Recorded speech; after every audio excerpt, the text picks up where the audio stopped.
그러니까 트럼프 정부는 중국을 제외한 미국 내 배터리 공급망을 강화하고 전기차 배터리 수출을 확대 지원한다는 거잖아요. 미국의 생산 설비가 집중된 한국 배터리 기업들의 점유율 확대로 이어질 수 있는 계기가 될 것으로 판단한다는 얘기죠. 그로스 리서치에서 제공하는 미국 주식 정보와 국내 기업 탐방 리포트. 이용권 발급은 영상 하단 더보기란 링크를 클릭해주세요.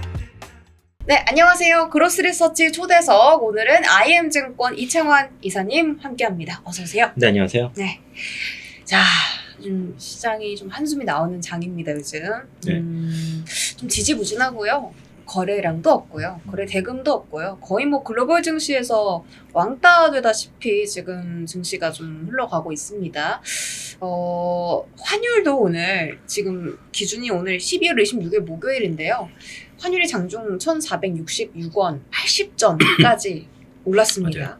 그러니까 고환율에다가 수급도 없고 뭐 오늘 또 정치적 리스크도 있었죠. 탄핵안 그 한덕수 권한대행 국무총리 탄핵안 발의하겠다라는 얘기 나오면서 잘 버티다가 또 오후장에 밀렸어요.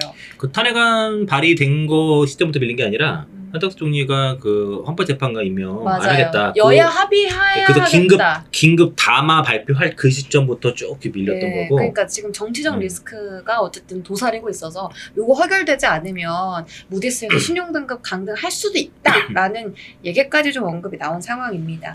자, 그런 가운데 2차 전지 좀 점검을 해볼 텐데 일단 그 트럼프 행정부의 취임이 이제 한 달도 채 남지 않았고요. 가장 이제 화두가 IRA 폐지할 것이냐 아니냐라는 부분인데 이사님께서는 늘 IRA 폐지 절대 못한다라고 하셨잖아요. 뭐 보조금도 그런가 궁금한데 지금 상황이 좀 어떻게 흘러가고 있습니까?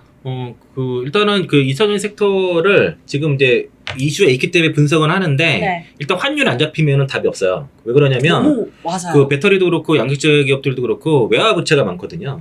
그러니까 이제 환율이 올라갈수록 지금 환자선이 지금 기업수로 늘기 때문에 네. 또 안 좋고 트럼프 정부에서 관세를 부과하게 됐을 때 이게 또 환율이 튈 수 있는 위험이 있거든요. 이유가 그 중국에 관세를 물게 되면은 중국에서 지금 그 위안화 평가 절하를 할 수 있단 말이죠. 네, 거기에 맞춰서 실제로 트럼프 일기 때도 그렇게 했기 때문에 거기에 그거로 인해서 그 엔화의 그 위안화 약세로 인한 원화 약세가 또 동반으로 나타날 수가 있거든요. 그래서 지금 그 환율이 지금 안 잡히는 게 굉장히 불안 요소고 지금 상단을 1,500원으로 잡나요? 지금 테더랑 달러 환율이 1,495예요. 그러니까 지금 정부에서 그러니까 금융당국에서 관여를 했기 때문에 개입을 했기 때문에 지금 이 정도 환율인 거지. 진작에 1,400원, 뭐 80원, 90원 갔을 수도 있거든요. 이거 개입을 했기 때문에 눌렀기 때문에 이 정도인데 지금 어설프게 환율을 방어해서는 안 될 것 같고요.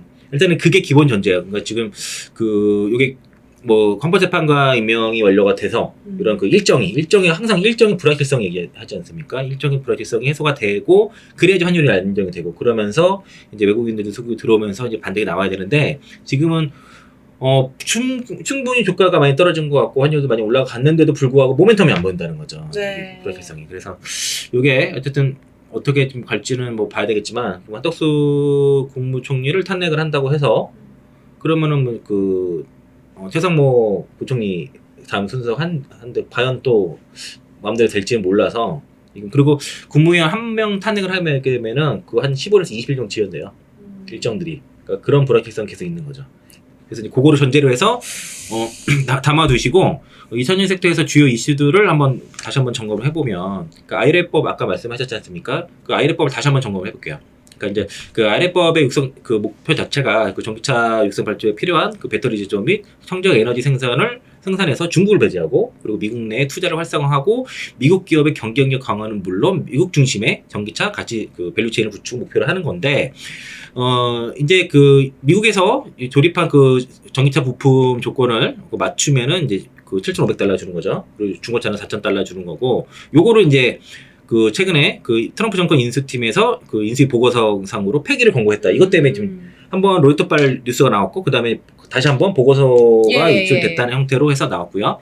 근데 지금 공화당 하원 의원이 여기에 대해서 15명 정도가 지금 전기차 보조금 폐지를 반대를 하고 있는 상황이라서 아마도 지금 저희 IM증권에서도 예측을 하는 거는 이걸 폐기라든가 수정이라든가 보다도 이걸 좀 시행이 어렵게 시행령에 대해서 트럼프가 수정할 가능성이 있다. 효과가 있게 그러니까 수정이라든가 폐기의 수정 그 효과가 있도록 수행령에 대한 수정 가능성이 있다. 이렇게 받아들이시면 좋을 것 같고, 만약에 그 전기차에 대한 세액공제가 폐기될 경우에는 미국 전기차 시장의 37%라고 되어 있는데 한 40%까지 들어가는 것 같아요. 캘리포니아에서는 전기차 세액공제를 재도입을 추진하겠다 했고, 여기에 대한 그 예산을 그러니까 상하원을 다 통과를 시켰어요. 네. 그리고 트럼프가 여기에 대해서 이제 이걸 무마시키려고 할 때 소송 비용까지 다 준비를 한 상태고, 테슬라 빼고 주겠다는 거죠. 네네. 그러면 테슬라한테 타격이 될 수밖에 없는 거고요. 캘리포니아에 내에서 그 마켓 쉐어가 54%가 테슬라인데, 만약에 이게 이제 안 주게 되면은 테슬라는 타격이 입을 수밖에 없고, 반대적으로 그러면은 뭐 현대기라든가 GM이라든가 다른 이제 완성차 기업들이 수혜를 볼 수 있다로 볼 수 있겠고요. 하원에서 공화당이 220석, 민주당이 215석인데 5석인데 여기 2-3명이 어쨌든 그 인선됐단 말이에요. 그러면서 이제 표차는 3석밖에 차이가 안 나기 때문에 공화당에서 이탈표 발생할 경우에는 이런 폐지 계획을 단독 실행은 어렵다는 거죠. 그래서 이제 이 말씀을 드린 거고, 이게 시도가 돼도 25년 하반기. 그럼 실제 정말 안 좋은 상태로 만약에 이게 뭐 수정이라든가 폐기가 될 경우에는 26년도에나 가능하기 때문에, 그러면은 내년에 보조금 안 준대? 그럼 25년도에 수요가 좀 따개질 수도 있다라고 보시면 좋을 것 같고, 요 내용이요. 그래서 광물 요건이랑 부품 요건을 맞으면은 각각 3,750달러씩 줘서 7,500달러가 되는 거고요. 그리고 이 조건과 그리고 그 광물 같은 경우에는 그 이제 여기 그 핵심 광물 니켈, 리튬, 망간, 흑연, 코발트, 양극재 응치가 들어가는데, 흑연만 이제 2년 더 유예를 해준 거고, 그 배터리 부품에서는 여기 그 양극판, 음극판, 분리막, 전해질, 배터리셀, 배터리 모듈 이런 것들이 다 부품으로 들어가서 이제 이 연도마다 비율이 있어요. 그 적용 비율. 그래서 이제 배터리 광물 요건 비율로 이제 비율과 배터리 부품 요건 해가지고 이게 이제 요 비율대로 맞춰서 해야 되는데, 이게 그 전에는 이제 이렇게 50% 이게 그 미국에 내에서 50%에 대한 부가가치 맞추면 되는데, 지금 이걸 비율로 바꿨습니다. 그래가지고 예를 들면은 이제 핵심 광물이 그러니까 광물을 50%하고 그 배터리 부품은 만약에 80% 하게 되면 곱하는 거죠. 곱하는 형태로 해서 비율로 지금 계산하는 거고요.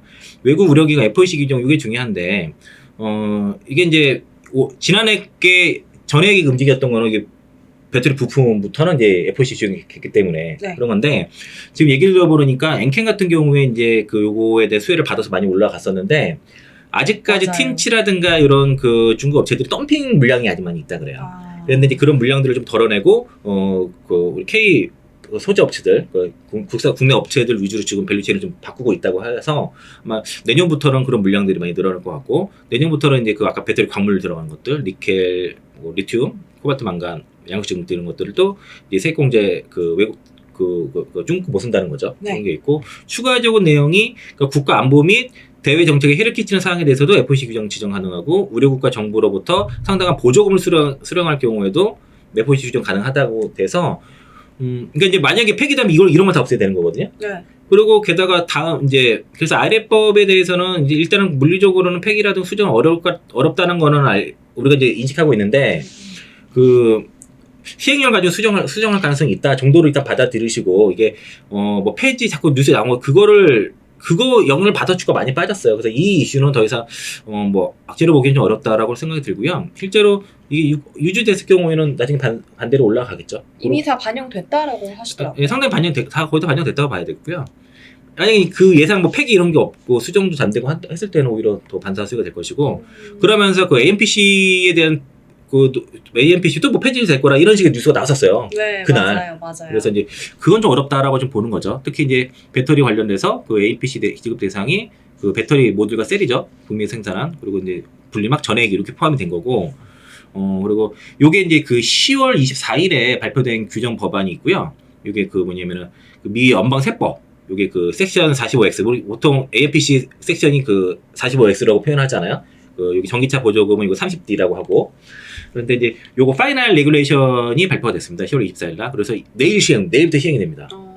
그래서 이제 그 약간의 그 배터리 그러니까 북미에서 생산되는 것들, 이런 어떤 걸 AMPC 그러니까 줄 것이 말 것에 대한 기준이 좀 모호한 것들이 있었는데, 그런 것들을 좀 정리를 했고, 그 배터리 셀을 그 배터리 모듈 또는 태양광 모듈로 가공하는 행위는 부수적인 조립에 해당되지 않아서 이제 AMPC 준 것으로 인정해줬고요. 그리고 이제 그러니까 배터리 여기 보면 셀과 모듈 해주는 거잖아요. 근데 이거를 이제 배터리 팩이라고 만약에 그 생산된 부분 하더라도 이 배터리 팩이 그 IRC 섹션 그 45 X 상은 배터리 모듈에 인정되는 기타 요건을 갖춘 경우에는 AMPC 준다. 이런 게 들어갔고, 그리고 재활용에 대해서도 재활용으로 생산한 품목에 대해서도 AMPC 부여 대상이라는 것을 명확히 했습니다. 이런 것도 좀 모호하게 있었는데, 그래서 이제 조립이란 것도 단순한 조립, 부수적인 조립 이렇게 해서 제정해서 단순한 조립 같은 경우는 여전히 주질 않지만은 이 부수적인 조립 같은 경우에는 AMPC 주는 형태로 이제 정의를 해놨고, 그리고 이게 핵심이에요. 현재 그 트럼프 인수팀은 배터리를 포함한 주요 첨단 제조업에 대한 세액 공제, 그 AMPC를 폐지하기로 권고했다는 거죠. 그래서 그 AMPC 폐지할 거다, 뭐 예산 확보에 위해서 이것도 건들 거라고 했던 그 코멘트를 삼성니커에서 했었어요. 장정원 애널리스트가 했었는데 그건 아닌 것 같고, 그리고 그 아이랩법을 폐지하려 공화당 하원들이 그 15명이 재선에 성공했기 때문에 과반수 확보가 좀 쉽지 않다라고 보고 있고요. 그리고 이제 배터리 산업협회도 그 전기차 보조금 총액이 85%가 공화당에 돌아갔다. 그래서 이제 그 민주당보다 공화당이 이제 투자금 받은 게 또 3배 정도 높고, 그리고 그 주요 자동차 업체 그 25개 및 전기차 조립 공장 중 19개가 공화당 하원 의원 지역구에 위치했다는 거고요. 그리고 나머지 대부분도 다 이번에 다 트럼프가 승리한 지역이라서, 네네. 그러니까 이거는 유지된다 이렇게 보시면 되겠고, 그래서 AMP 전기차 보조금 자꾸 폐지 가능성이 높다고 하는데 아마 그 폐지라기보다도 그 시행령에 대해서 뭔가 좀 손을 댈 가능성이 있다로 받아들이시면 될 것 같고요. 그 인수위 보고서 그 뉴스, 로이터 통신발 뉴스가 이런 내용인데, 여기서 제가 좀 주목해 볼 만한 거는 아까 이제 그 뭐 전기차 보조금 폐지라든가 이런 내용들이 물론 있었지만은, 제가 좀 더 그 면밀히 보는 거는 관세 얘기 첫 번째. 관세를 전체적으로 다 부과해서 동맹국가 개별 면제 협상하라고 권고가 나왔었던 것이고, 그리고 뭐 충성소 예산을 이제 광물 쪽으로 돌려라라는 것도 있었고, 또 이제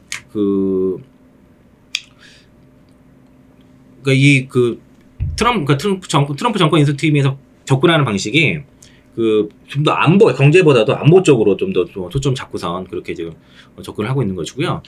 여기 이쪽에 보면은 캘리포니아는 그러니까 인수팀은 이제 2019년 수준으로 연비 규제를 다시 전환해서 현재 2025년 제한보다 차량 마일당 평균 25%에 더 많은 배출량을 허용하고 평균 연비를 15% 낮출 것을 제한합니다 되어 있는데, 요게 이제 미 환경청 환경청 법안보다 연방정부보다 더 강력한 제재가 있는 게 캘리포니아 주 법안이잖아요. 네. 근데 그거에 대해서 이제 캘리포니아가 12개 이상의 다른 주에서 채택하기 엄격한 자체 배출가스 기준을 설정하는 것을 차단할 것을 권장한다고 되어 있어요. 이게 이제 실제로 트럼프가 이거를 이제 트럼프 1기 당시에도 여기에 대해서 금지를 하려고 했었고, 23개 주에서 실제 소송이 벌어졌었습니다. 그러니까 이것도 준비를 캘리포니아로 한다는 것이고요. 요게 이제 캘리포니아가 미 환경청이죠. 환경보호국에서 EPA라고 하는데, 여기서 이제 26년부터 더 강력한 요구사항을 통합하기 위해서 다른 면제를 요구를 했으며, 이에 따라서 2035년까지 모든 차량은 GV, 전기차 내연기관차 판매 금지가 된다는 그건데, 아직 요거 캘리포니아주에서 승인 요청하지 않았다. 이 당시에는 그랬는데 이후에 승인 완료가 됐습니다. 그래서 이제 EPA에서 최종 승인이 돼가지고 여기에 대한 권리를 인정받았고요. 그 내용이 이제 여기 관련된 제가 2부에서 말씀드릴 거고, 요 내용을 여기 현대차 증권에서 이제 분석을 한 리포트가 있어요. 그걸 이제 가져왔는데, 그러니까 트럼프 정부는 중국을 제외한 미국 내 배터리 공급망을 강화하고 자동차, 그러니까 전기차 배터리 수출을 확대 지원한다는 거잖아요. 그게 이제 수출 지원한다는 내용들이 있거든요. 그래서 이제 미국에서 생산된 전기차랑 배터리가 이제 해외 수출 대책을 지원해주겠다는 것이고, 그리고 국방에 우선을 둔다는 것이고요. 그리고 중국을 배제한 미국 내 배터리 공급망을 구축을 우선 순위로 두겠다는 겁니다. 이게 이제 여기 들어가는 게 이제 전기차뿐만 아니라 전기차보다도 주로 ESS 전략 공급망 이런 쪽에도 핵심이 된다는 것이고, 그리고 미국 내에서 제도된 전기차용 배터리를 미국 수출입은행의 지원을 받아서 수출을 확대하고 관세를 협상 도구로 미국산 전기차, 자동차, 전기차를 포함해서 수출을 확대할 것으로 이제 문구에 있었고, 그리고 중장기적으로는 미국에서 생산된 전기차 및 배터리 수출을 통해 미국의 생산 설비가 집중된 한국 배터리 기업들의 점유율 확대로 이어질 수 있는 계기가 될 것으로 판단한다는 데 있어요. 그러면은 미국 내 직접 설비가 있는 기업들은 향후 요구에 대해서 유리한 위치를 점할 수 있는 거죠. 네. 그럼 대표적으로 있는 게 배터리와 전액이라는 거예요. 그렇게 보는 거고, 그리고 배터리와 전액 기업들은 이런 그 트럼프 정부의 정책의 수혜를 받을 가능성이 있으면서 그리고 AMPC도 받을 수 있죠. 그리고 이제 또 그 저기 뭐냐 그 FAC 규정도 받기 때문에 주로 이제 그 많이 그 국내 국산 거를 우리나라 업체 거를 써야 된다는 것이고 그리고 관세는 이제 동맹국과 이제 개별 협상하기로 되어 있는데 사실 이게 제일 불확실성이에요. 왜냐하면 어쨌든 관세를 그 협상을 하려고 그러면 컨트롤 타워가 있어야 되는데 지금의 이제 전국 이런 전국 상황에서는 그런 컨트롤 타워가 없다는 거죠. 그러니까 당장 트럼프 정부가 트럼프가 취임하는 게 1월 20일 날 취임을 할 텐데 얼마 안 남았지 않습니까? 네. 그럼 그때까지 이러고 전국이 안정이 될 거냐? 과연 이제 시간이 짧죠. 네, 너무 없다는 게 지금 문제라서 이걸 계속 불확실성으로 보는 거예요. 예. 그리고 이제 그 단기적으로 전기차 보조금 축소라든가 주요 배터리 소재 관세, 특히 이제 양기체 기업들은 지금 미국 내에 없잖아요. 그럼 관세를 말이 안 되는 거긴 한데 불었을 때 그런 부담감이 있는 거죠. 그러니까 양기체 기업들이 지금 약한 이유 중에 하나가 이 관세에 대한 이슈가 있고 또 환율 튀는 것들. 그러니까 그만큼 이제 그 해외 증설을 하고 있는데 환율이 올라감으로써 이제 비용이 더 많이 들어가는 것들 네, 그런 네. 이슈가 있다는 것이고요. 그리고 미국 내 배터리 공급망 구축에 대한 지원은 계속될 것이고 그리고 배터리 공급망이 그 중요도 면에서 국방물자 수준으로 여겨진다는 겁니다. 그래서 이제 미국 내 설비를 보유하고 있거나 향후 보유할 계획인 한국 배터리 공급망의 수혜가 예상이 된다라고 보면은 배터리 기업들은 지금 짓고 있고 전액 기업들도 거의 적거나 추가로 짓고 있고요. 그리고 요게 이제 그 전액 기업의 이제 그 중앙생산 소재가 리튬을 조지아 쪽에다 3만 톤칠 예정이거든요. 그렇게 어쨌든 배터리와 전액 그리고 리튬 기업들이 수혜가 된다라고 보시면 될 것 같고 그리고 그래서 이제 전기차 쪽에서는 약간 속도 조절 가능성이 있을 것 같지만은 이런 이제 수출을 하기 때문에 미국 내에 투자된 전기차 및 배터리 공장의 가동률을 높일 수 있다라고 이렇게 보고 있어서 그래서 이제 큰 그 관점의 차이 이제 방향 같은 거 같다는 거죠. 미국 내 생산 시설을 그 공급망을 이제 구축을 하는 거를 목표로 한다라고 보시면 될 것 같습니다. 그로스 리서치에서 제공하는 미국 주식 정보와 국내 기업 탐방 리포트. 이용권 발급은 영상 하단 더보기란 링크를 클릭해 주세요. 최근에 그 캘리포니아주가 미국의 환경보호청으로부터 2035년까지 이 내연차 판매를 금지하고 또 나중에는 나아가서 전기차 판매를 확대하는 방안을 좀 허가를 받았다라고 하는데 사실 차기 트럼프 행정부의 그 행보가 굉장히 상반된 법안이잖아요. 근데 앞으로 이게 정말 실현될 수 있겠느냐. 내연기관차 판매를 금지하는 것은 전기차 시장의 성장률에 굉장히 지대한 영향을 끼치는 문제이기 때문에 이쪽에 대한 건 어떻게 봅니까? 네, 그 일부에서 저건 인스팀에서 그 캘리포니아주의 그 HC2 법안에 대해서 폐기를 공고했다고 할 수 있었는데 네. 그게 이제 EPA 승인까지 났기 때문에 쉽게 폐지는 좀 어려울 겁니다. 그 EPA가 그 미 환경청이 그 캘리포니아의 그 자체 대기 오염 규제에 대해서 승인을 안 하고 있었는데 그 안 했던 이유가 미국 연방 대법원에서 판결이 안 났었기 때문입니다. 근데 그게 판결이 났어요. 이제 미국 그 연방 대법원은 최근 오하이오주 등 그 17개 주가 제기한 소송을 기각하며 캘리포니아주가 자체적인 대기 오염을 시행할 수 있는 권한을 재확인했다는 거고요. 그래서 이제 캘리포니아는 연방 정부보다 더 엄격한 배출가스 기준을 유지할 수 있게 됐답니다. 그래서 최종적으로 대법원이 인정해줬고 이거를 향후에 이제 EPA에서 곧바로 승인해줬고요. 캘리포니아주가 그 해변이 있잖아요. 거기 롱비치 해변부터 해가지고 항구가 많아요. 네. 미국의 물류의 거의 40%를 컨테이너 화물이 여기를 지나치는데 스모그가 심합니다. 원래 캘리포니아주가 대기적으로 그 자동차가 많이 많이 다니는 그런 도시로 지어지다 보니까 전체적으로 스모그가 많고 거기에 또 이제 또 이렇게 산맥 같은 거 이런 계곡이 많거든요. 계곡이 또 그 안에 보면 계곡이 많은데 그 안에 농산물이 많이 있지. 뭐 과일에 대한 견과류, 뭐 채소 이런 것들을 전체 미국에서 한 절반 정도를 거기서 생산을 하는데 그게 계곡이라서 스모그가 나가지 못합니다. 이게. 그래서 한 번은 그 캘리포니아주에서 스모그가 79연속 그 발생해가지고 차들이 옴짝서서 못한 사례도 있었고 물류가 마비된 사례도 있었고 그게 9년도인가 그쯤일 거야. 아마 좀 오래된 얘기인데 그리고 캘리포니아주에 산불 난 적 있었잖아요. 맞아요. 예, 그거 몇 날 며칠 가죠. 그게 그런 식의 스모그가 되게 심한 그게 스모그는 아니지만 못 빠져나가요.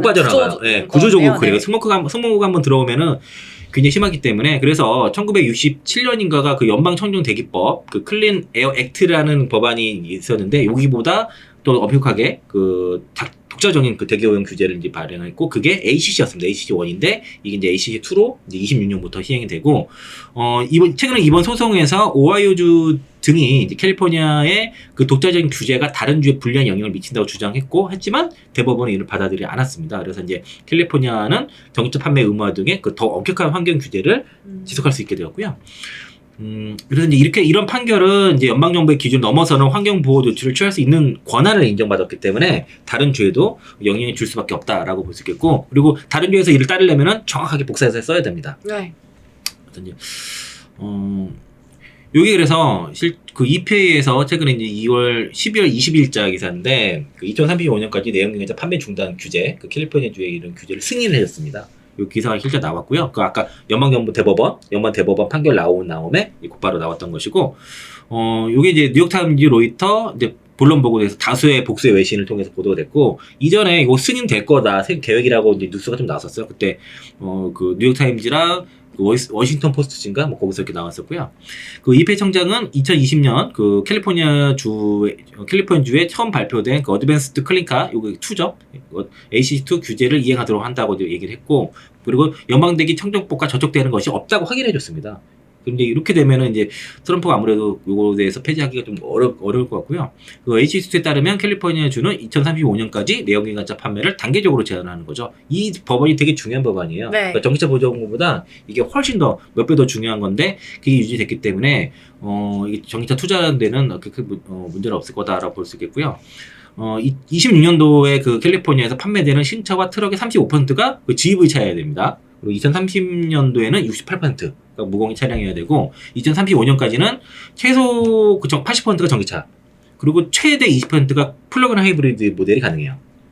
근데 플러그인 하이브리드 모델로 하게 되면은 이거 그 규제를 못 채울 가능성이 높아요. 근데 어쨌든 그렇고, 요거에 대해서 11개 주에서 채택한 바가 있고요. 그 ACC2에 대해서. 그리고 미 환경청이 이제 그 새로운 규제를 승인을 통해서 그 캘리포니아와 11개 주 역시 이제 2035년까지 판매되는 모든 신차가 무공해차가 GEV가 될 수 있도록 이제 규정할 수 있다는 그 얘기가 된 거고, 그리고 이제 그 뉴섬 주지사가 여기 사실 차후에 아마 민주당의 대선 대권 후보일 것 같아요. 이분이 되게 하여튼 줏대가 있으신 분이고 좀 밀고 나갈 힘이 있으신데, 연방정부가 이제 그 전기차 보조금 세공제를 폐지할 경우에는 이제 그 주정부 차원에서 주겠다고 한 거고, 테슬라를 빼고 준다고 했었죠. 그러면서.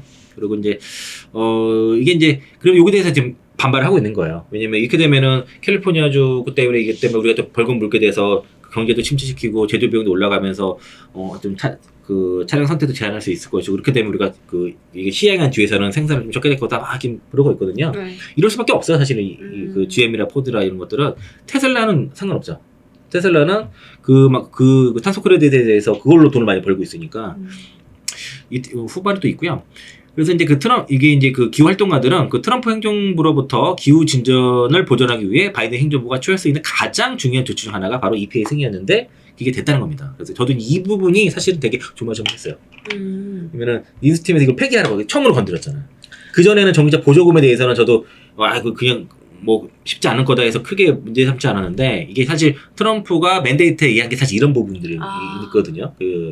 현실 가능성이 있는 도로교통국의 연비 규제라든가 특히 이런 것들을 건드리는 것들이 사실 왜냐면은 EPA에서 승인을 안 하고 있었기 때문에, 그래서 이제 그런 것들이 불안했었는데 그 불안감을 이제 불식시키는 그런 결과가 나왔고요. 그래서 이제 캘리포니아 주가 그 EPA 승인은 캘리포니아 주에 새로운 법률이 발효될 수 있는 길을 열어준 것이고 차기 행정부가 처리하기 어렵게 만들 수 있다고 이제 주장했습니다. 그런 얘기고. 그래서 아마 그 트럼프 행정이 이걸 취소하고자 막 할 것 같아요. 그런 것 같고. 그래서 이 법안이 보면은 여기서부터 여기까지가 ACC1이고요. 이렇게가 ACC2입니다. 그래서 이게 이제 GEV가 그 무공해차 비율이에요. 그래서 이제 25년에는 22%, 내년에는 22% 신차 비율이 22% 돼야 되고, 26년도에는 35%, 여기 2035년에는 100% 돼야 되는 거죠. 근데 요 선이 ACC1, 이렇게부터 ACC2가 되는 거예요. 그래서 그 캘리포니아가 2022년 8월에 요거에서 ACC2 법안에서 발표를 했는데, 그러면 이제 요 22에서 35로 넘어가는 요 부분이 굉장히 지금 그 벽으로 불리는 구간이 되는 거죠. 이게 되게 문제가 되는 거고요. 그래서 22% 비율을 35% 올라가려면 여기서 엄청 팔아야겠죠. 그렇죠. 전기차를. 그리고 뭐 현재까지 17개 주에서 이를 다 채용하거나 일부 채택을 했었습니다. 그래서 이제 이런 캘리포니아 주가 전체적으로 전기차 판매의 37% 정도 차지하는데 이거는 이전 자료라서 35% 정도 돼 있긴 하고요. 그리고 이제 요걸 비율 채우지 못하잖아요. 그러면은 크레딧당 $5,000 벌금은 2025년까지 내야 되고 2026년부터는 $20,000 벌금을 내야 돼요. 요게 연도별로 보면은 크레딧 GV 여기 무공해차 그리고 요게 이게 하이브리드 같은 걸 거야. 플러그인 하이브리드 이런 건데 요거는 내연기관차고 보면은 이 크레딧이 보면은 1에서 여기 올해 내년 가면 1.2에서 3.5 돼 있잖아요. 그리고 여기 1.5에서 4 돼 있지 않습니까? 예를 들면 GM 볼트 EV 같은 게 이게 4예요. 크레딧이.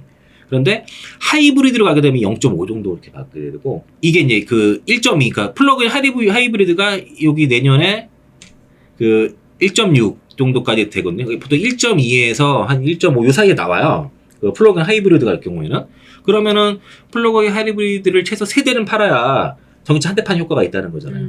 그래서 이제 평균 크레딧 가격이 있고 그리고 이제 의무 판매량 비중이 있지 않습니까? 그래서 보면은 25년까지는 전기차 의무 판매량이 22%인데 여기 $5,000 벌금이고 그리고 2026년부터 30년까지 보면은 $20,000 벌금이라는 거예요. 이거를 채우지 못하면 의무량을 판매를 채우지 못하면 크레딧당 $5,000, $20,000 벌금 낸다는 거죠. 이게 쌓이면 그게 크다는 거고 그리고 이제 HC1과 HC2를 규제를 적용했던 지역들의 표시입니다. 요거 까맣게 된 거는 취소한 지역이고요. 여기 애리조나랑 해가지고 이게 뉴멕시코인가 그럴까?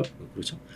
그런 거고 이제 여기 캘리포니아 주부터 해가지고 이제 채택한 주고 일부 채택 AC1만 채택한 데도 있고요. 그래서 요거를 제가 정리를 해봤어요. 요 순서대로. 그러니까 애리조나, 코네티컷, 플로리다, 버지니아는 일부 도입을 했다가 취소를 했고, 콜로라도, 델라웨이, DC, 메인, 메릴랜드, 매사추세츠, 미네소타, 네바다, 그리고 뉴저지, 뉴멕시코, 뉴욕, 오리건, 펜실베니아, 로드아일랜드, 버먼트, 워싱턴 등은 그러니까 여기 빨간 거로 표시한 것들이 AC2를 적용한다는 내용이고요. 네. 초록색이 ACC1 내용이에요. 그리고 파란색은 요거 펜질한 거.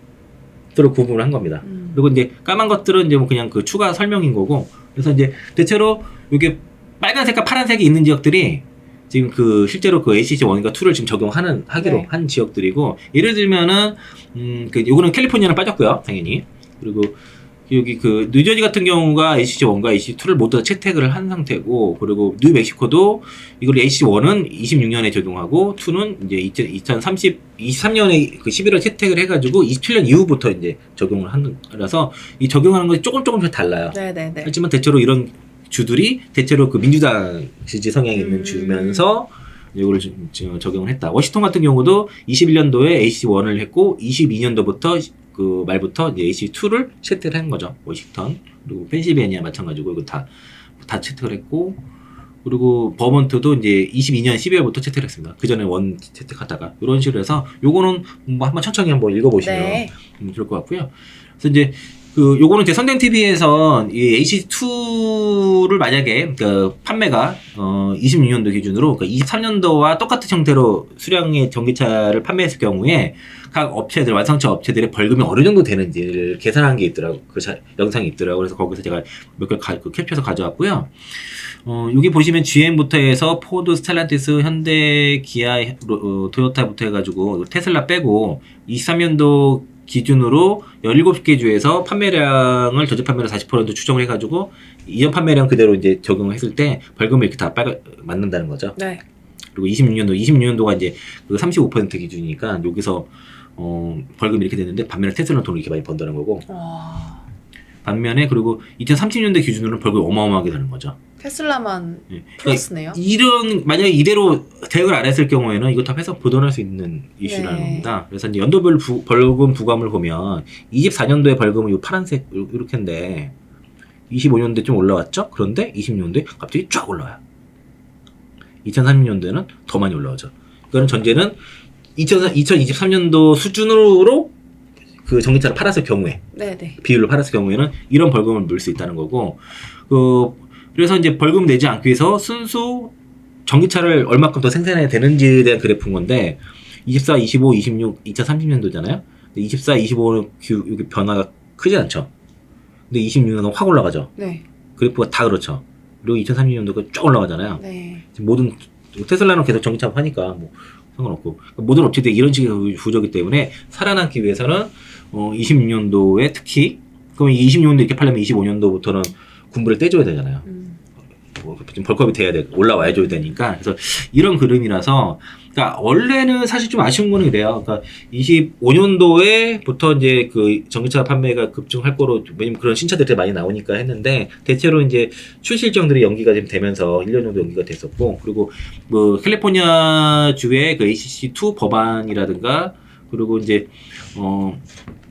그 저기 트럼프 2년 후면은 또 트럼프가 또 중간선거 그 앞으로 미국 중간선거 있는 구간이기 때문에 뭐 또 바뀔 수가 있는 거란 말이죠. 그래서 이제 그러니까 뭐 하원 같은 경우에 바뀔 수도 있는 거라서 그러니까 대체로 26년도 그러니까 이 수치를 보면은 26년도에 완성차 기업들이 전기차 생산 굉장히 많이 해야 돼요.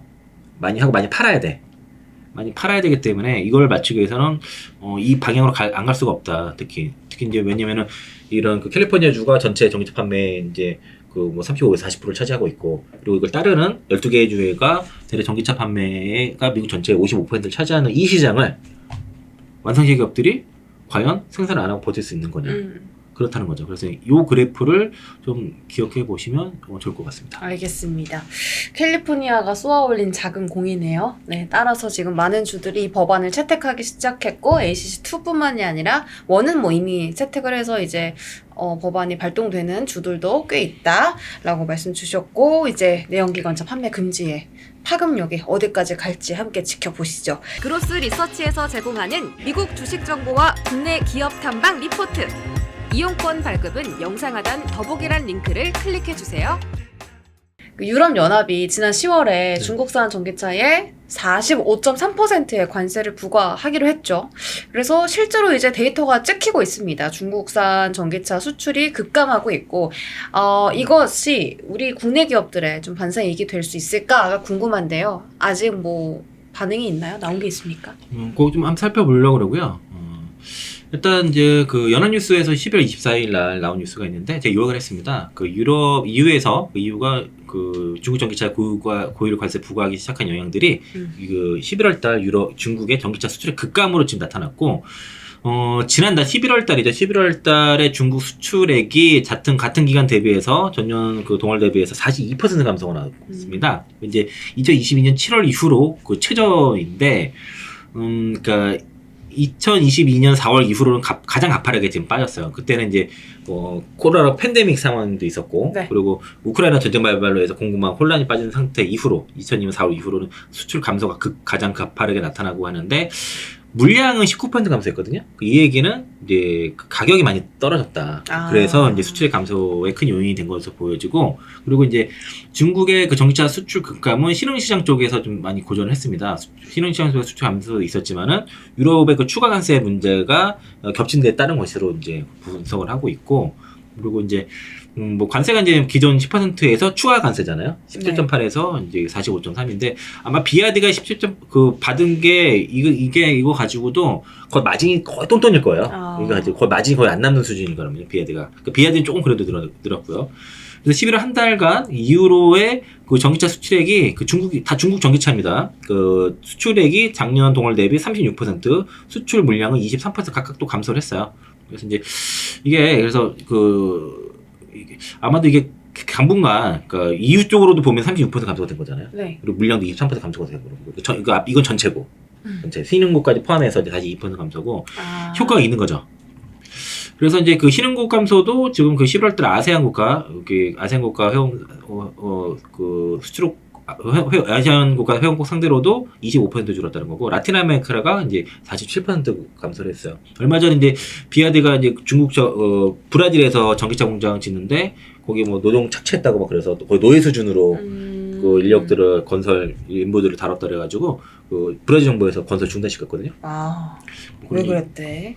아마 뭐 하청업체가 뭐 그런 식으로 팀들도 안 주고 엄청 가둬놓고서 에어컨 뺐고 뭐 이런 식으로 했나봐요. 그러면 안 되죠. 그러니까 중국의 그 전체 전기차 수출액 가운데가 EU가 4분의 1인데, 그 유럽으로의 수출 감소가 전반적인 그 수출 감소의 주 원인이 되는데, 이 원인은 결과적으로는 이 관세 때문이라는 거예요. 상계 관세가 이제, 본격적으로 시행이 되면서 이게 이제 기미가 보였어요. 이제 그 10월부터 9월, 특히 10월부터 기미가 보였는데 11월 달에도 그게 나타나서 이거 그러면은 이걸 과연 그 EU랑 중국 간에 협상이 될 것인지 그럼 되면 우리한테 안 좋은 거잖아요. 안 좋죠. 예.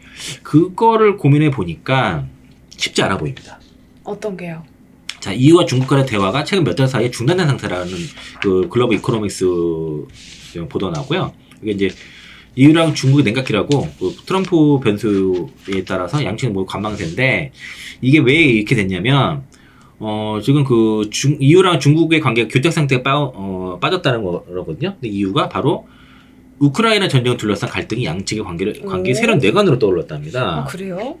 그러니까 EU는 중국이 신장 위구르 자치구의 드론 공장에서 러시아 군용 항공기를 제조하고 있다는 의혹을 제기했는데요. 위구르. 네. 근데 독일, 네덜란드 등 EU 주요 국가들은 정보 기관이 수집한 증거를 바탕으로 해서 중국에 해명 요구했는데 아직까지 답변을 못 받았습니다. 그 EU와 중국, 유럽 15개국이 베이징에 공동 외교선을 보냈는데 한 달이 지나도록 좀 더 됐죠. 지나도 답변을 못 받았어요. 거의 2달 가까이 됐는데 못 받았고요. 그리고 EU 고위 외교관은 그 중국은 항상 중립을 주장했지만 실제로는 그렇지 않다며 치명적인 지원을 하지 않는다고 했으나 증거는 그 반대를 보여준다. 사실은 이 그 상계 관세도 중국 그 우크라이나 전에 대해서 중국의 스탠스를 보고서 EU가 믿지 못했기 때문에도 영향이 있어요. 거기서 시작을 한 거거든요, 사실은. 그래서 결국 우크라이나 이 전쟁에 대한 그 사태가 이게 내관이 될 가능성이 있어 보이고. 전쟁 때문에 관계 나빠지네요, 이게. 네. 그리고 EU 일부 유형국들은 트럼프 재집권으로 인한 중국과의 추가 갈등도 우려를 하고 있는 상황이에요. 그러니까 여기 사실 모든 유럽이 다 중국을 싫어하는 게 아니라 친중적인 나라들도 있거든요. 네. 그래서 그런 것 같고, 그래서 중국도 EU 내 새로운 돌파구를 마련을 위해서 이제 뭐 그 중국 공산당 국제부 차관이 이제 뭐 EU 내 기관이나 정당 싱크탱크 관련자를 접촉해서 하는데 아마 이게 당분간 그 EU의 상계 관세는 계속 유지될 것 같습니다. 그러면 이제 중국 전기차가 당분간 EU 쪽으로 들어가는 것들이 좀 부진할 것이고, 여기에 맞춰서 우리가 이제 현대기아차라든가 이런 것들이 이제 기회를 잡아야죠. 잡는다 하게 되면은 좀 기회가 될 것 같다는 생각이 들고요. 그래서 이제 현대차가 최근에 그래서 좀 이런 그 EU의 그 상계관세에 맞춰서 좀 움직이기 시작했고요. 네. 여기 제목도 보면은 그 중정에서 이탈 틈새 시장 종료준. 현대가 그래서 7년 만에 범유럽 딜러 대회를 개최를 했습니다. 그래서 이제 이 7년 만에 있는 일이었고, 그러니까 EU가 중국 전기차를 견제를 강화하면서 이 시장의 빈틈을 이제 선점하겠다는 그런 전략이고요. 네. 그래서 최근에 그 스페인 바르셀로나에서 유럽 34개국의 법인 관계자 2,500명이 참석한 2024 그 범유럽 딜러 대회를 개최했습니다. 딜러 대회가 뭐예요? 말 그대로 자동차 딜러. 아, 자동차 딜러. 네, 딜러 대회를 개최했어요. 그래서 이 34개국의 법인 관계자 2,500명 데리고서. 그래서 이제 여기 보면은 이제 최근에 이제 그 호세 그 무녀스 그 CEO도 그 참석했고, 그리고 이제 이게 이제 이 행사가 앞으로 이제 지금 딱 봐도 중국 전기차가 점유율이 떨어지게 보인단 말이에요. 그걸 좀 파고들겠다는 그런 전략이고, 여기서 이제 현대차는 2035년까지 전기차 완전 전환 계획을 유지하되 향후 10년간은 하이브리드, 내연기관 등의 등 현지 수요에 맞는 차량을 유연하게 공급하겠다는 계획을 밝혔고요. 또 유럽 내 전기차 캐짐에도 불구하고도 이런 이제 그 높은 수준으로 이런 이런 대응을 마치겠다고 좀 얘기를 하는 거고요. 이제 일단 최근에 지난해 우리가 특히 이제 우리나라 전기차라든가 배터리가 지금 힘들었던 것들이 중국에서 덤핑으로 유럽의 전기차를 많이 팔아서 있는데, 네. 최근에 이제 시장 점유율이 중국산이 지속적으로 이제 떨어질 거다, 이탈할 것으로 좀 보고 있기 때문에 7년 만에 범유럽 대회를 개최했다라고 이렇게 보시면 되겠습니다. 그래서 이제 그 EU 점유율을 3년 만에 21.7%까지 끌어올린 중국 자동차의 그 시장 경쟁력이 희석될 수밖에 없는 만큼 틈새를 공략할 수 있다는 것인데, 22.7%는 여기는 이제 뭐 그 MG라든가 테슬라든 이런 것도 들어가서 그런 거예요. 그래서 순수하게 이제 중국 브랜드가 21%는 아니고요. 네. 그리고 이제 현대차와 기아는 이번 EU 관세 부과 대상에서 제외됐습니다. 오, 너무 좋은데요? 네, 그러니까 이거는 이제 기회라고 보시면 되겠고요. 예. 그래서 이제 그 업계 관계자는 그 중국산 자동차의 유럽 점유율이 하락하는 상황에서 현대차가 시의적절하게 움직이고 있다라고 본다라고 이렇게 했습니다. 그래서 이제 현대차는 올 3분기 누적 기준으로 해서 이거 유럽 쪽이죠. 전년 동기에 대해서 1.4% 증가를 해서 역성장한 것보다도 조금이라도 성장을 하고 있는 거고, 뭐 이런 것도 이어진다면은 현대 특히 기아가 기회를 좀 많이 잡을 수 있지 않나라고 생각이 들고요. 그리고 이제 그 중국은 그래서 합작 공장을 세우겠다는 거예요. 예를 들면 CATL이 그 스텔란티스랑 합작으로 그 이제 미국, 유럽과 이제 특히 이제 유럽 쪽에 그 스페인에 그 배터리 공장 세우겠다고 얘기를 했고, 독일 공장 이후로 세 번째 공장이고, 비아디도 헝가리 쪽에다가 이제 연 20만 대, 그리고 이제 트르기에다가 연 15만 대 자동차 공장 짓는 중이에요. 그래서 이제 이거를 관세를 뭔가 좀 우회를 하겠다는 그런 전략들을 펼치고 있지만은, 이게 이제 이거 그 EU 당국이 이제 이런 식으로 계속 경제를 해주면은 수출은 좀 어려워지고, 그리고 대신 이제 현지에서 이렇게 온다고 그 영내 진출을 한다고 했을 때는 그만큼 가격 경쟁이 떨어질 수밖에 없죠. 왜냐면 중국에서는 토지도 싸게, 또 전기료도 되게 싸게, 저렴한 인건비에, 그리고 또 보조금도 받으면서 그 세공제를 받잖아요. 그렇게 할 수 있는데 유럽으로 갔을 경우에는 그렇지 못하다는 거죠. 일단은 전기료도 우리가 동등하게 되고, 그리고 이제 그 인건비도 마찬가지인 거고, 보조금도 받을 수 없게 되고 하니까 그만큼 가격 경쟁이 낮아질 수밖에 없기 때문에, 이런 이제 결국에는 수출보다 EU 쪽으로 갔을 때 그럼 또 그 수요를 잡는 것도 시간이 오래 걸린단 말이죠. 네. 그 시간을 우리가 더 벌 수 있어서, 그래서 이제 중국 전기차와 배터리 기업들의 가격 경쟁을 낮추는 그런 계기가 될 것으로 보여지고, 그래서 이제 어쨌든 이 부분은 우리 그 국내 그 배터리 업체들한테는 기회고, 아까 보신 것처럼 현대차한테도, 현대기아차한테도 기회다라고 볼 수 있겠고요. 그래서 이제 최근에 보면은, 그래서 중국 전기차 그 자동차 기업들이 그 전기차 부분에서는 이제 그 수출이 급감을 했는데, 하이브리드 쪽, 플러그인 하이브리드 쪽에 이제 수출이 좀 급증을 하고 있습니다. 그러면 어떻게 해요? 그러니까 그렇게 해서 그 하이브리드 쪽으로 좀 공략을 하고 있는 거죠. 거기서 이제 그 판매를 하고 있는 건데, 근데 이제 그 하이브리드의 그 배터리 용량은요, 그러니까 그 전기차랑 달라요. 배터리가 아예 다른 배터리고, 거의 뭐 한 8분의 1 정도 들어가려나? 전기차 대비해서. 그리고 플러그 하이브리드는 한 3분의 1 정도 크기라서. 그러니까 얘네들 이거 많이 들어가도 그렇게 상관은 없어요. 우리 전기차 부분이 문제이기 때문에. 그래서 이제 그 전기차 관세 때문에 거기 전기차 수출 줄인 대신에 하이브리드 쪽으로 좀 수출을, 그래서 그런 식으로 좀 그 대응해 나가고 있다는 것이고, 그리고 그래서 하이브리드 판매가 전년 그 7월에서 10월 사이에 전년 동기 대비해서 거의 뭐 3배 증가했다 그러더라고요.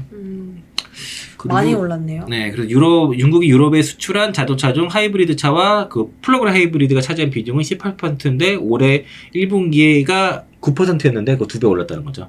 그리고 다만 중국의 유럽 자동차 수출에서 전기차 비중은 같은 기간에 1분기에서 62%에서 58%로 감소를 좀 하고 있는 거죠. 아마 이거는 점점 감소 가능성이 높아요. 이런 관세가 유지된다고 했을 때는. 그리고 비아디의 하이브리드가 뭐 그 도요타라든가 이런 모델과 이제 경쟁이 되는데, 그 비아디가 주로 사실 더 많이 파는 게 그 절반 이상은 하이브리드를 판다고 보시면 돼요. 그리고 나머지는 이제 그 전기차를 그 블레이드 배터리를 이용해서 파는데, 희한하게 이제 그 블레이드 배터리, 그 LFP 배터리는 하이브리드 가격으로 가게 되면은 화재 위험성이 좀 높습니다. 고시 레이트를 들어가기 때문에 그런 거라서. 그래서 이제 이런 뉴스가 나왔는데, 뒤에 보면은 이게 한국에도 뭐 진출한다 이런 식의 뉴스가 있었어요. 뭐 쓸데없는 얘기다라고 볼 수 있겠고, 어쨌든 지금 중국은 이런 거 관세에 맞춰서 이제 일단 전기차가 막히니까 하이브리드라든가 이런 쪽으로는 가고는 있지만, 요것도 이제 임시 방편인가를 보고 임시 방편 이런 거를 좀 보여주고요. 그리고 그 한국무역협회에서 그 보고서가 나온 게 있는데, 그게 이제 그 신EU 집행이 통상산업 주요 추진 정책 전망이라는 보고서가 나왔는데, 여기서 이제 그 유럽 시장에서 그 중국과 우리나라 기업들이 굉장히 치열하게 경쟁을 할 거다라고 예상을 하면서, 그 K 배터리 산업은 기술력 그리고 생산 능력, 연구 개발을 둘 다를 통해서 강력한 경쟁력을 유지할 것이다라고 얘기를 그렇게 하고 있고, 특히 이제 NCA나 NCM 쪽에서 이제 그 기술력을 발휘하고 있다는 것이고, 또 ESS도 마찬가지라서 여기에 대해서 이제 글로벌 시장에서 경쟁을 가지고 있는 상황이고, 특히 이제 대규모 생산 시설을 좀 구축을 한 상태라는 거죠. 이 부분이 가격 경쟁력과 공급의 안정성을 높이고 있다는 것이고, 또 R&D 투자도 꾸준히 하고 있어서 이 부분이 이제 그 향후에 이제 미래 시장에서도 경쟁이 유지하는데 기여를 할 것이라 전망을 했고요. 네. 그러면서 이제 그 K 배터리 글로벌 시장 점유율은 23년 기준으로 약 30%에서 25년 40% 이상으로 증가할 것으로 예상한다. 라고 이렇게 얘기를 했고, 그리고 특히 유럽 시장에서 경쟁이 치열해짐에 따라서 K배터리 점유율이 더욱 확대될 것으로 기대된다는 게 제가 앞서 말씀드렸던 것도 있지 않습니까? 관세라든가. 관세. 그러니까 그런 이용들. 제외됐죠, 관세.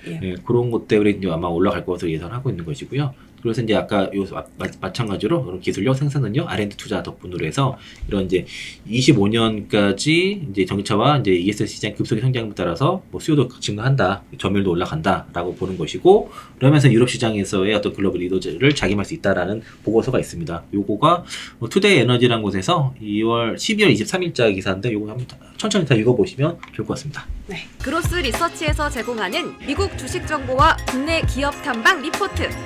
이용권 발급은 영상 하단 더보기란 링크를 클릭해 주세요. 방금 그 이제 전기차랑 같이 계속 나오는 키워드가 ESS거든요. LG 에너지 솔루션에서도 ESS 사업 강화한다라고 이제 저번 컨콜에서 발표를 했었고, ESS가 실제로 실적 방어가 굉장히 잘 되는 사업 부문인 걸로 알고 있습니다. 다른 전기차 기업들에게도. 그래서 지금 우리나라 기업들이 ESS 시장에 얼마나 좀 성과를 내고 있나가 궁금한데, 그 부분은 어떻게 보십니까? 그 테슬라 실적 보면은 ESS 쪽 실적이 되게 좋잖아요. 맞아요. 마찬가지로 국내 기업들도 그 전기차뿐만 아니라 ESS 쪽으로도 그 진출을 하는 투트랙 전략을 지금 사용하고 있고, 엔솔이 제일 빠릅니다. 이제 북미 쪽에서 그 ESS 시장의 공략에 대해서 속도를 내고 있는 게 수주가 제일 많이 나와요. 지금 굉장히. ESS 쪽이. 그쵸. 그 유럽과 이제 특히 이제 미국에서 그 좀 최근에 이제 수주가 좀 더 나오고 있고, 올해만 해도 ESS 관련 수주를 엔솔이 3건을 했습니다. 그리고 삼성 SDI도 요 그 SBB라고 해가지고 이게 삼성 배터리 박스 약자거든요. 네. 이게 1.5 통해서 ESS 쪽의 경쟁력을 키운다는 건데, 그러니까 그 배터리 판매가 아니라 이게 솔루션 자체, 이 박스 자체를 판다는 거예요. 이 안에 이제 뭐 화재 방지라든가 뭐 이런 것도 여러 가지 기술이 들어져 있어서, 그래서 이제 요 20피트 컨테이너 박스에 그 하이니켈 배터리 셀 모듈 렉을 다 설치해가지고 그 SBB 1.0 대비해서는 그 34개 더 많은 154개 배터리 모듈이 적재돼. 또 이걸 한 번에 파는 거예요. 그리고 그 4개 컨테이너들이 서로 맞닿게 설치 가능해서 이제 설치 공간을 줄일 수 있다라고 해가지고 그 엔솔, SDA는 준비를 하고 있고, 그리고 SK온도 사실은 ESS 쪽으로 해서 지금 북미 사업을 준비를 하고 있거든요. 네. 국내는 지금 SK온이 올해 내년부터 국내 ESS 시장이 급성장합니다. 내년부터는 국내가. 그 신규 주택에 대해서 그 태양광이랑 그 ESS 이런 것들이 이제 앞으로 의무화가 되기 때문에, 그래서 이제 국내 시장이 좋다 그러더라고요. 이게. 근데 SK온은 일단 국내 쪽에서는 점유율을 상당히 호재를 받을 것 같은데, 아직은 상대적으로 북미 쪽의 진출이 좀 준비가 좀 덜 되고 느리다는 거예요. 후발주자라서 SK온도 어떻게 따라갈지 좀 봐야 되겠고, 지난번 인터뷰 배터리 때 그 파우치오 LFP 배터리 이런 거 발표를 해서 기술력은 입증을 했거든요. 네. 근데 아직까지는 SK온 쪽의 수준은 없는 상황이고, 그리고 그 글로벌 ESS 시장은 그 24년부터 28년까지 전력망 중심으로 연평균 20% 이상의 가파른 성장이 이어질 거라는 관측이 있는 상황이고, 그 배터리 3사도 그래서 이제 이런 ESS 쪽으로 좀 준비를 많이 하는 상황이고요. 최근에 이제 배터리 3사가 호재가 있었는데도 불구하고 주가는 이제 엔솔이 4분기 적자에 대한 우려가 있다 보니까 주가 좀 계속 밀리는 상황입니다. 그래서 최근에 이제 배터리 3사가 바이든 행정부 임기를 한 달 앞두고선 그 지금 생산률을 많이 올리고 있는데, 특히 대출 승인을 많이 받았어요. 삼성 SD랑 SK온이 그 미국 에너지부의 그 첨단 기술 차량 제조 그 ATVM 프로그램에 따른 정책자금 대출 승인 받았고, 삼성 SDI랑 스텔란티스가 이제 그 대략 10조 5천억 규모 대출 받았고, 또 이제 SK온이랑 포드 갑자기 보인 글로벌 SK에 대해서 이제 14조 정도 정책 지원을 받아서, 사실 근데 이런 것들이 달러가 이제 환율 올라가면 좀 힘들어지는 거죠. 사실 이런 것들이. 그러네요. 네. 이자 갚아야 되니까. 네, 그런 것 때문에 그런 거고. 그 엔솔 같은 경우도 지금 그 얼텀 세인즈 그 상공장 지분 인소를 거의 될 것 같아요. 이거는 이게 도요타 전용으로 한번 갈 것 같아서, 그래서 이제 이런 그 조단위에 좀 투자가 필요하기 때문에 이런 대출 지원은 그 충분히 필요하다라고 볼 수 있겠고요. 그래서 이제 바이든이 마지막 선물을 주고 갔다라고 볼 수 있겠습니다. 대출 승인. 네. 그래서 이런 자금을 바탕으로 해서 이제 전기차 그 배터리뿐만 아니라 ESS 쪽으로도 공략을 병행하면서 그쪽으로 가고 있고, 그리고 이제 연일 보면은 이런 관련된 뉴스가 많아요. 네. 특히 이제 ESS 시장 자체가 상대적으로 이제 성장률이 크다고 보기 때문에, 그래서 이제 올해가 503억 달러 정도 글로벌 ESS 시장인데, 2034년에는 또 76억 달러, 126조, 한 2배 정도 성장, 2배 좀 안 되네. 그리고 전 세계 이제 이게 한 30% 정도 북미 그 ESS 시장을 북미에서 차지하고 있거든요. 그런데 여기 다 중국이 다 장악하고 있어요. 거의 80% 이상.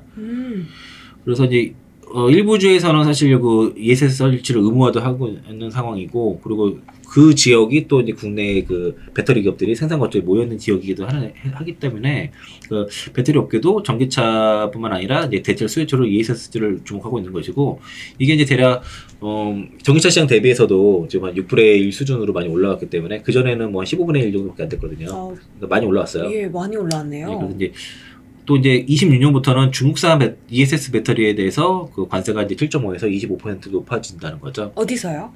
미국에서. 미국에서. 네. 그리고 도널드 트럼프 대통령 당선인도 이제 모든 중국산 수입품에 대해서 최소 60% 관세를 부과했기 때문에 이 관세율이 높아지게 되면은 미국에서 직접 배터리를 생산하는 국내 기업들한테는 유리할 수 있겠죠. 네. 이런 관세 문제는. 그리고 그 배터리 업계가 보는 거는 중장기적으로는 어차피 신재생 에너지로 전환될 수밖에 없다는 거고요. 그 과정에서 그 ESS 시장이 급성장을 하는데, 그 ESS 시장이 급성장하는 이유가 배터리 가격이 많이 떨어져서요. 배터리 가격이 워낙 싸졌고, 네네. 3원계를 써도 될 정도로 그 배터리 가격이 많이 떨어졌고요. 그리고 또 기술력이 많이 발전하다 보니까 수명도 많이 늘어나서 네. 지금 이제 ESS를 구축하기 적기가 되는 거죠. 또 하나가 이제 그 뭐 AI라도 이런 이제 그런 그 전력망이 많이 필요한 사업이 있다 보니까 그만큼은 전력을 많이 그 소비를 하기 때문에 자연적으로 싼 전기를 공급하는 그 신재생 에너지 쪽과 이제 ESS를 같이 붙을 수밖에 없다는 거죠. 필연적인 사업이네요. 네, 그 AI로도 연관이 된 거예요. 아. AI의 성장이 이런 그 ESS 시장의 급성장도 같이 연결이 된다는 것이고, 그래서 SK온이 연말 조직 개편에서 ESS 사업부를 대표이사 직속으로 집행했습니다. 이쪽으로 강화하겠다는 거죠. 그리고 이제 SDI랑 엔솔은 뭐 수주를 따냈고, 수저원도 따냈고, 사실은 미국에서 ESS 시장을 우리나라 업체들이 거기서 장을 했다가 이게 폭발 사고가 한번 있었어요. 2010년도 때. 그러면서 사실 그 중국 업체들이 다 바뀌고 장악이 된 그런 상황이었는데, 미국에서도 이제 어쨌든 중국산에 대해서 관세를 매긴다고 했으니까 여기에 대해서 우리가 이제 돌파구가 될 가능성이 높다라고 볼 수 있겠고요. 이게 아마 전에도 한번 말씀드렸던 자료를 제가 다시 정리를 했는데, 그러니까 지난해 23년 기준으로 보면은 중국이 이제 미국이 중국으로부터 수입하는 그 ESS 배터리 수입 비중이 72%고, 배터리가 전체가 이제 66%인데 72%라는 거죠. 우리나라한테는 10% 정도고. 그러니까 이제 이게 워낙 이쪽으로 많이 그 수입이 되는데 관세가 높아지면은 당연히 이제 우리나라 현지에서 생산되는 그런 배터리 수가 높아질 것이고, 그래서 관세가 이제 그 전기차는 이제 25에서 100% 됐죠. 그리고 요 넌 EV 여기 이제 주로 ESS가 되는데 이제 7.5에서 25%. 그런데 트럼프는 60% 관세를 부과하겠다고 공언했으니까 네. 이건 어찌 될지 봐야겠죠. 그리고 여기 보시면 이게 그 23년도 지역별 ESS 배터리 수입 현황을 보면은 이 중국이 이렇게 다 거기다 차지하고 있어요. 압도적인데요. 예, 이거 다 중국이고, 그리고 글로벌 ESS 시장을 보면은 최근에 올해까지 이렇게 올라간 게 이게 배터리 가격이 워낙 떨어지면서 이렇게 급성장을 했고, 이게 미국과 중국인데 이게 22년도거든요. 요 회색이 시장이. 근데 누적 설치량 기준으로 보면 이게 2030년도예요. 네. 그러면 22년도 대비해서 2030년도에 거의 10배, 여기는 중국 17배, 16배 되고, 미국은 대략 한 10배 정도 되겠네요. 11배나 12배. 그 정도까지 성장이 나온다는 거죠. 네. 이런 시장을 우리가 놓치면 안 되겠죠. 아니, 안 되겠죠. 그래서 이제 미국의 중국산 ESS 배터리 관세를 인상으로 해서 우리가 찾을 수 있는 기회, 이것도 한번 다룬 적이 있었는데, 그러니까 7.5에서 이제 25%로, 그래서 3배 정도 관세가 인상되게 되면은 어쨌든 그 K배터리한테 긍정적으로 작용할 거다라고 보는 거고, 그리고 트럼프 대통령 당선인도 60% 관세를 생산하게 됐기 때문에 그러면은 미국에서 직접 생산하는 그런 배터리 기업들이 유리하겠죠. 네. 또 이제 주로 이제 중국산 LFP가 사용되고 있지만은 26년부터 빠르게 우리 K배터리가 북미에서 생산된 ESS용 배터리가 중국산 빠르게 대처할 것인 거고, 그리고 이런 관세가 올라갔을 경우에는 당연히 중국산 배터리 가격이 미국에서 제조하는 것보다 비싸질 가능성이 있다는 거죠. 그래서 이제 한국 배터리 기업들의 그 ESS용 LFP 배터리 양산 목표 시점 대략 26년도 전후거든요. 엔솔은 뭐 미리 해서 25년도 후반에도 있는데 이 전후였기 때문에 이 관세 오른 거랑 딱 맞아치고 트럼프가 더 특정해서 만약에 이제 ESS 배터리 쪽으로 만약에 타겟팅 한다 그랬을 때는 더 수익 강도가 클 것이라고 보면 되겠고요. 그리고 이제 캘리포니아 주가 전기차뿐만 아니라 ESS 관련 프로젝트가 되게 많습니다. 네. 제일 활발해요. 어떤 게 또 있어요? 그러니까 이런 관련 그 프로젝트가 많아요. 그러니까 여기 이런 쪽에 수주가 많이 발생한다는 것이고, 그리고 국내 업체들을 보니까 롯데에너지 머티리얼즈가 정부 익산 2공장에서 그 LFP 배터리 양극재 파일럿 라인을 이제 이달 중에 준공 예정이고, 내년 1분기에 대략 한 1000톤 규모로 본격 양산 예정이고요. 26년도 그 파일럿 라인 이후에 대규모 투자가 결정이 되게 되면은 26년도 이후부터는 대규모 공급이 가능한데, 이게 SDI 쪽으로 들어갈 것입니다. 어쩌면 여기서 파일럿 하고 미국으로 들어갈 수도 있을 것이고, 이거는 어쨌든 SDI 향으로 아마 들어갈 가능성이 높아 보이고요. 에코프로 BM도 현대자동차, 기아, 현대제조 등과 협력해서 폐기되는 고철을 재활용해서 원가를 대폭 낮출 수 있는 LFP 배터리 양극재 기술을 개발 중인데, 이제 현대제철이 이제 그 철을 확보해가지고 이거를 고순도 철 미세 분발을 개발하면 에코프로 BM을 받아가지고 LFP 관련 그 양극재를 개발을 하고요. 그리고 받아가지고 이게 그 엔캠이라든가 이런 업체들이 여기다가 이제 전행이라든가 의국재를 첨부해가지고 이를 이제 현대기한테 주면은 다시 이제 그거를 배터리 기술을 확보하는 이런 형태로 1, 2, 3단계로 진행이 되는데, 네. 그러니까 에코프로비엠보다는 아직은 롯데가 더 빠릅니다. 롯데에너지 머티리얼즈가 이런 상황이고, 그리고 LFP 배터리에는 3원기 배터리 대비해서 전해액이 50에서 70% 많이 들어갑니다. 다만 이제 그 전해액의 원가 비중이 이제 40% 이상이 리튬이온인데, 그러면 이제 그 북미 ESS용 그 LFP 배터리가 이제 성장하게 되면은 주로 LFP가 이제 ESS 쪽 많이 들어가니까 그럴 경우에는 전해액과 리튬이온 기업들이 수익 강도가 가장 높을 거다라고 보는 거고요. 그리고 3원기 대비해서 LFP용 배터리 전해액 단가는 20에서 30% 정도 낮은데 전해액 단가는 같아요. 네. 3원기든 LFP든 간에. 그래서 이제 아마 그렇게 되면 최대 수혜는 그냥 머릿속에 생각했을 때 리튬이온 기업이 될 거다. 그리고 그러면서 이제 그 북미 공장이 있는 게 중요하고, 공장이 있거나 앞으로 건설 예정인 기업들이 이제 핵심이 될 거고요. 그러면서 리튬이온 같은 경우에는 그 캡티브 마켓을 하지 않느냐가 되게 중요한데, 이게 이제 그 중앙선 소재가 엔캠이라는 캡티브 마켓을 가지고 있으니까, 그리고 또 국내 그 3만 급의 5만 톤, 북미 공장, 조지아 공장에다가 3만 톤 증설 예정이라서 아마 가장 안정적인 그 향후에 그 매출을 낼 수 있지 않나 그렇게 보여주겠고요. 그래서 이제 ESS 쪽에서도 국내 배터리 기업들이 이제 수혜를 보겠지만은, 이쪽 시장이 커졌을 때는 문제는 오늘 보면 엔솔이 양극재를 중국 업체랑 한 2조 단위로 계약을 했잖아요. 그러면은 LFP 배터리 쪽 특히 ESS 쪽이 커졌을 때는 양극재 기업들이 수혜를 못 볼 가능성이 있어요, 당분간은. 그러니까 이게 개발이 되기 전까지는. 그러면 거긴 전액으로 다 들어가기 때문에 또 많이 들어가니까, 일단은 요 ESS 관련 시장의 성장에 관련해서는 뭐 배터리라든가 특히 전액과 리튬이온 기업이 수혜가 되니까 그쪽을 좀 보시는 게 좋을 것 같다 말씀드렸습니다. 알겠습니다. 트럼프 행정부 임기 전에 꼭 봐야 할 체크리스트들 쭉 정리를 해봤고, 또 전기차 배터리 시장뿐만이 아니라 우리 기업들이 또 새로운 어떤 돌파구를 찾고 있다. 그게 바로 ESS고, 성장 가능성에 대해서도 좀 잘 짚어주셨습니다. 2차 전지에 대해서 좀 걱정도 어느 정도 해소되셨으면 좋겠고, 물론 지금 정치적인 리스크는 계속 더 해소해 나갈 길이 많죠. 그게 해소가 돼야 돼요. 그 그렇죠. 해소가 안 되면 오늘 한 뭐 4부 걸쳐서 쭉 얘기했잖아요. 아무 소용 없어요. 네. 이게 일단 환율이 안정되고 정치적인 리스크 해소가 돼서 좀 환율도 떨어지고 그래야지. 일단 시장이 살아야 종목도 있는 거지. 지금 그렇죠. 우리 시장이 좀 헤쳐나갈 것이 많은데요.